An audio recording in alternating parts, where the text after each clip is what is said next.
நண்பர்களுக்கு வணக்கம். நாம் இன்று அர்ஜுனனை வீழ்த்திய அவனுடைய சொந்த மகன் பப்ருவாகனன் கதையை தான் பார்க்க போகிறோம். குருஷேத்திர போர் முடிந்து பல ஆண்டுகள் ஆகிவிட்டன. போர் முடிந்து விட்டது. ஆனால் அந்த போரில் ஏற்பட்ட காயங்கள் மட்டும் இன்னும் மாறவில்லை. ஒரு பக்கம் பாண்டவர்கள் வெற்றி பெற்றிருந்தார்கள். மறுபக்கம் ஆயிரக்கணக்கான குடும்பங்கள் தங்கள் கணவர்களையும் மகன்களையும் சகோதரர்களையும் இழந்திருந்தன. அந்த நேரத்தில் யுதிஷ்டிரர் ஒரு மிகப்பெரிய யாகத்தை நடத்த முடிவு செய்தார். அஸ்வமேத யாகம். அதற்காக அழகாக அலங்கரிக்கப்பட்ட ஒரு வெள்ளை குதிரை விடப்பட்டது. அந்த குதிரை எந்த நாட்டிற்கு சென்றாலும் அந்த நாட்டின் அரசன் அதை தடுக்கவில்லை என்றால் இந்த நாடு யுதிஷ்டிரரின் ஆட்சியை ஏற்றுக்கொண்டது என்று பொருள். ஆனால் யாராவது அந்த குதிரையை தடுத்து நிறுத்தினால் அங்கே போர் நடக்கும்.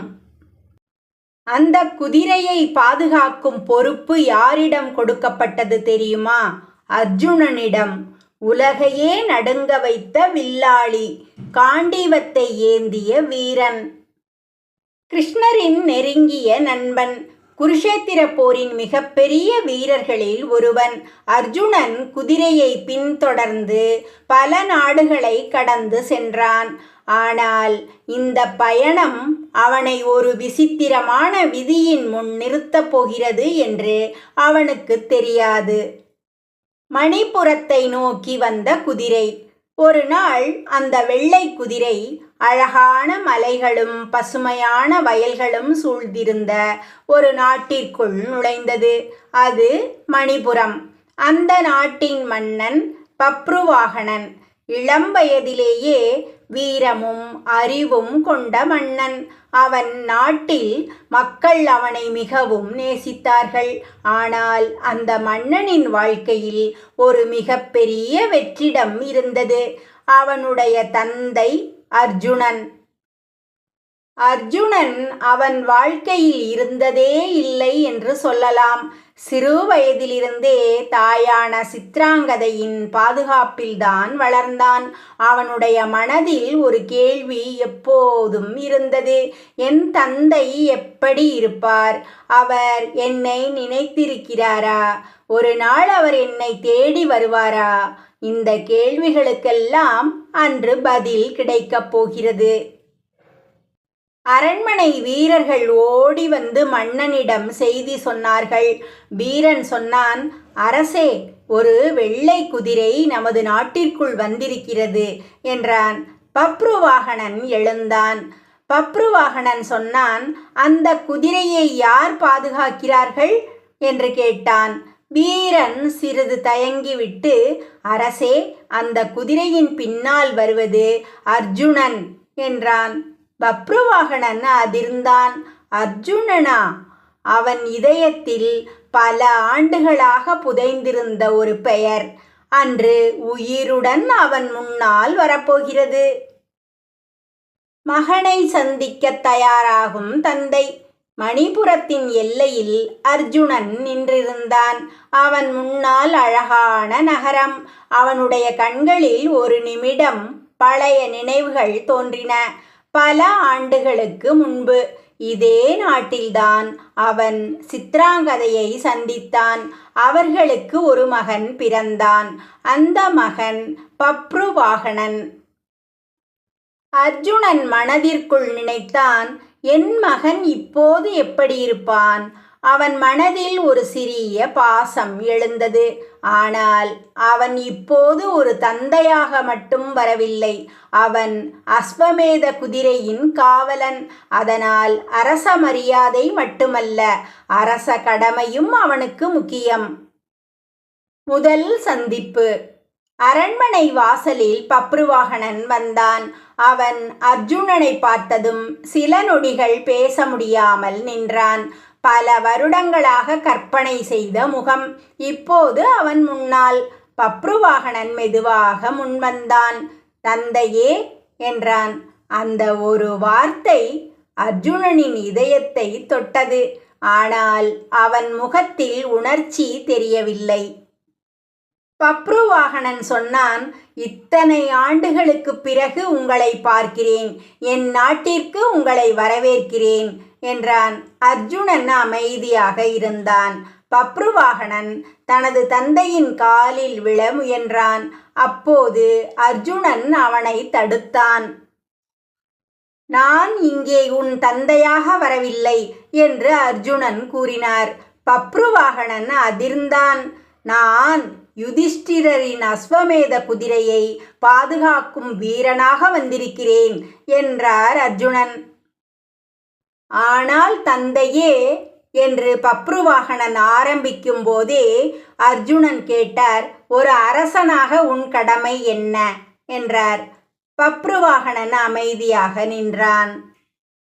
அர்ஜுனன் கேட்டார், குதிரையை ஏற்றுக்கொண்டு யுதிஷ்டிரரின் ஆட்சியை ஒப்புக்கொள்வாயா அல்லது உன் நாட்டின் சுதந்திரத்திற்காக என்னுடன் போரிடுவாயா என்று கேட்டார். பப்ருவாகனனின் கண்களில் கண்ணீர் வந்தது. அவன் சந்திக்க விரும்பிய தந்தை அவனிடம் இப்போது போரை பற்றி பேசுகிறார். இந்த செய்தி சித்ராங்கதைக்கும் சென்றது. அவள் மகனிடம் வந்தாள். மகனே என்று அழைத்தாள். பப்ருவாகனன் தாயை நோக்கி பார்த்து, அம்மா, நான் என்ன செய்ய வேண்டும் என்று கேட்டான். பல ஆண்டுகளாக நான் பார்க்க விரும்பிய என் தந்தை இன்று என்னை எதிரியாக பார்க்கிறார் என்றான். சித்ராங்கதையின் கண்களில் கண்ணீர் வழிந்தது. சித்ராங்கதை கூறினாள், மகனே, உன் தந்தை உன்னை வெறுக்கவில்லை என்றாள். பப்ருவாகனன் சொன்னான், அப்படியென்றால் ஏன் என்னுடன் போரிட சொல்கிறார் என்று கேட்டான். சித்ராங்கதை சில நொடிகள் அமைதியாக இருந்தாள். பிறகு அவர், முதலில் ஒரு வீரர், அதற்கு பிறகுதான் ஒரு தந்தை. நீயும் முதலில் ஒரு மன்னன், அதற்கு பிறகுதான் ஒரு மகன். உன் கடமையை செய் என்றாள்.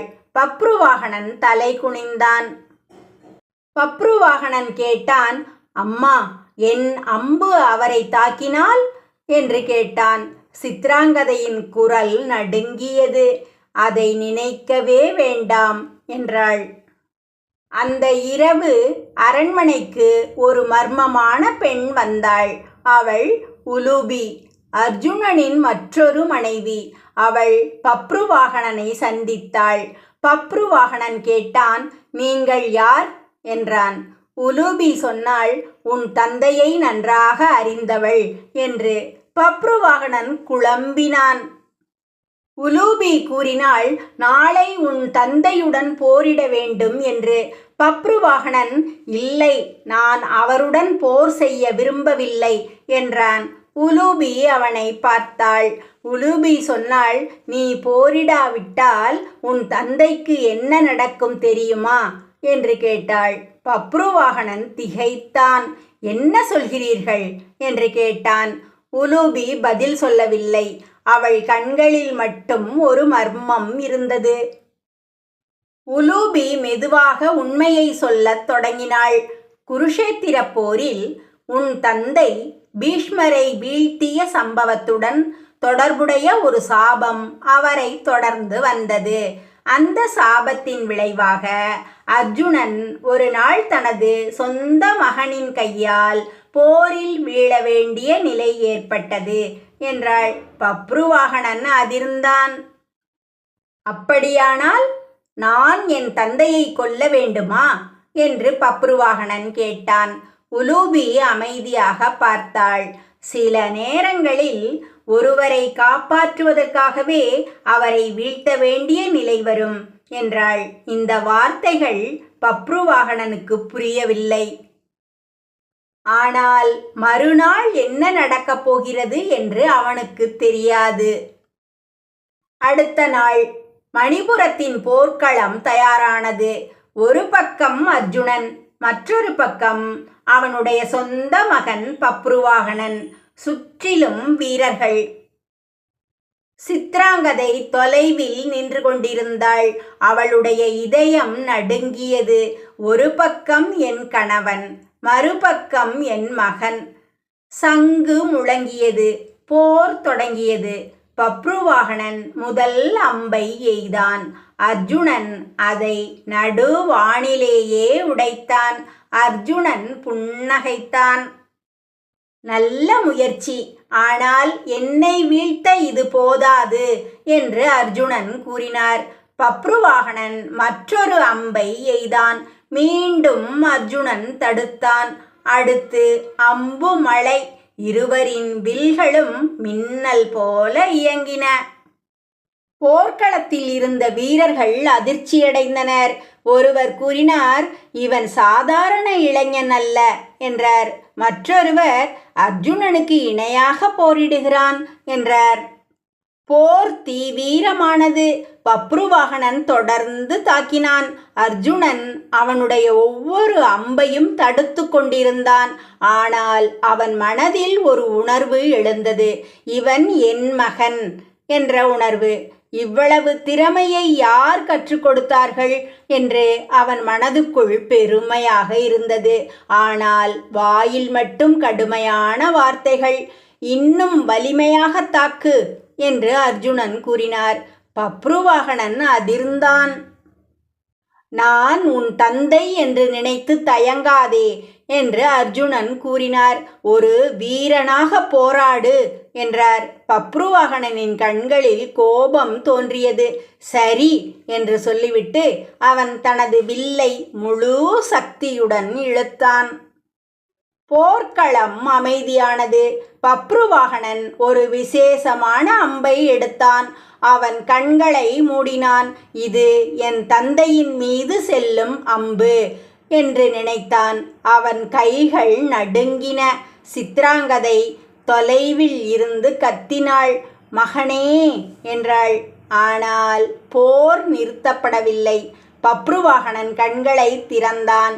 அவன் வில்லை இழுத்தான். சட்டென்று அம்பு பாய்ந்தது. அது நேராக அர்ஜுனனை தாக்கியது.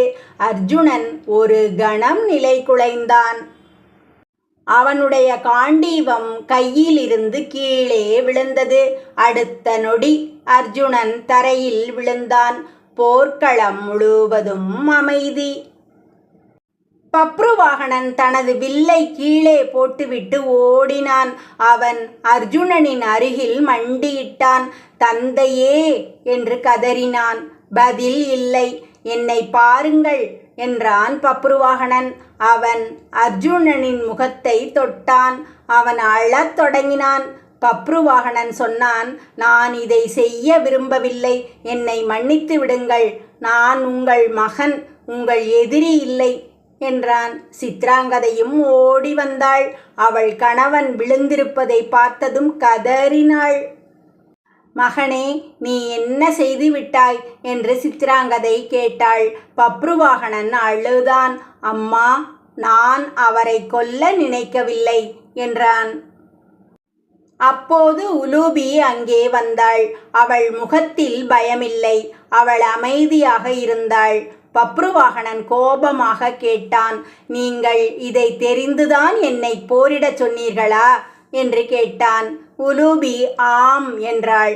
பப்ருவாகனன் கூறினான், அப்படியென்றால் நான் செய்தது ஏற்கனவே தெரிந்திருந்ததா என்றான். உலூபி ஆம் என்றாள். பப்ருவாகனன் அழுதான். அப்படியென்றால் என் தந்தையை ஏன் காப்பாற்றவில்லை என்று கேட்டான். உலூபி மெதுவாக தனது கையில் இருந்த ஒரு தெய்வீக பொருளை எடுத்தாள். ஆம், அது நாகமணி.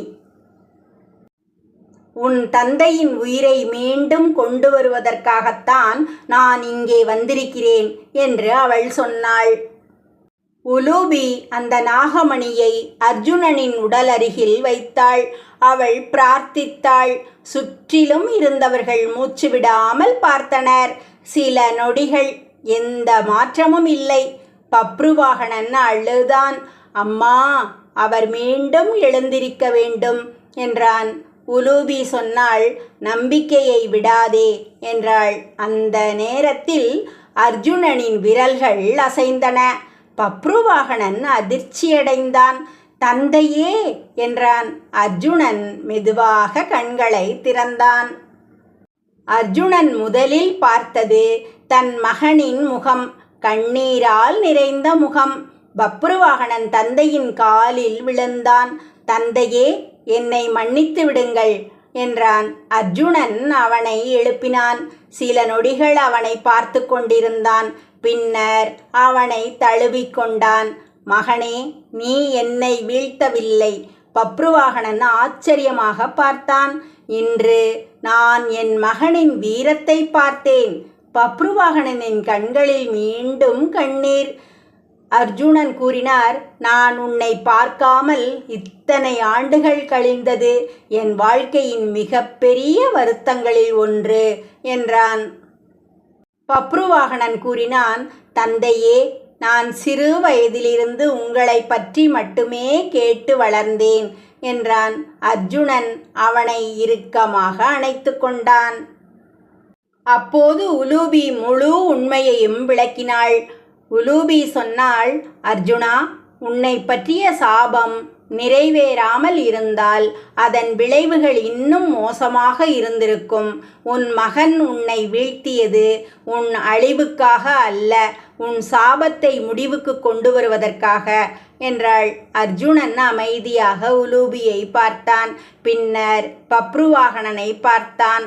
அப்படியானால் என்னை வீழ்த்தியவன் என் எதிரி அல்ல, என் மகனே என் விதியை முடித்தவன் என்றான். சூரியன் மறைந்து கொண்டிருந்தது. போர்க்களத்தில் இருந்த ஆயுதங்கள் அமைதியாக கிடந்தன. சில மணி நேரங்களுக்கு முன்பு அதே இடத்தில் தந்தையும் மகனும் ஒருவரை ஒருவர் எதிர்த்து நின்றிருந்தனர். இப்போது அதே இடத்தில் அவர்கள் ஒருவரை ஒருவர் அணைத்து கொண்டிருந்தனர். சித்ராங்கதை தொலைவிலிருந்து அந்த காட்சியை பார்த்தாள். அவளுடைய கண்களில் கண்ணீர் வந்தது. ஆனால் அந்த கண்ணீர் இப்போது துக்கத்திற்காக அல்ல. பல ஆண்டுகளாக பிரிந்திருந்த ஒரு குடும்பம் அன்று மீண்டும் ஒன்றாகி இருந்தது. அர்ஜுனன் பப்ருவாகனனிடம் கூறினான், மகனே, வீரன் என்பவன் எதிரியை வெல்பவன் மட்டும் அல்ல, தன் கடமையையும் தன் மனதையும் வெல்லக்கூடியவன்தான் உண்மையான வீரன் என்றான். பப்ருவாகனன் தந்தையின் கையை பிடித்தான். மகாபாரதத்தின் இந்த கதை நமக்கு ஒரு வித்தியாசமான உண்மையை சொல்கிறது. அர்ஜுனனை குருஷேத்திரத்தில் பீஷ்மர் வீழ்த்தவில்லை, துரோணர் வீழ்த்தவில்லை, கர்ணனும் இறுதியில் அவனை வீழ்த்தவில்லை. ஆனால் அர்ஜுனனை அவனுடைய சொந்த மகனே போரில் வீழ்த்தினான். அதுவும் பகையால் அல்ல, தந்தையின் விதியை முடிப்பதற்காக. ஒரு தந்தை, ஒரு மகன், ஒரு போர், ஒரு சாபம், ஒரு மரணம், மீண்டும் கிடைத்த ஒரு உயிர், இவை அனைத்தும் சேர்ந்ததுதான் பப்ருவாகனன் அர்ஜுனன் கதை. ஆனால் இந்த கதையில் நம்மை அதிகமாக யோசிக்க வைக்கும் கேள்வி ஒன்று இருக்கிறது. அர்ஜுனனுக்கு அந்த சாபம் ஏன் ஏற்பட்டது? அந்த சாபத்தின் பின்னால் இன்னொரு அதிர்ச்சியான கதை இருக்கிறது. பீஷ்மரை வீழ்த்திய அர்ஜுனனுக்கு நாகர்கள் ஏன் கோபம் கொண்டார்கள்? அதுதான் அடுத்த கதை.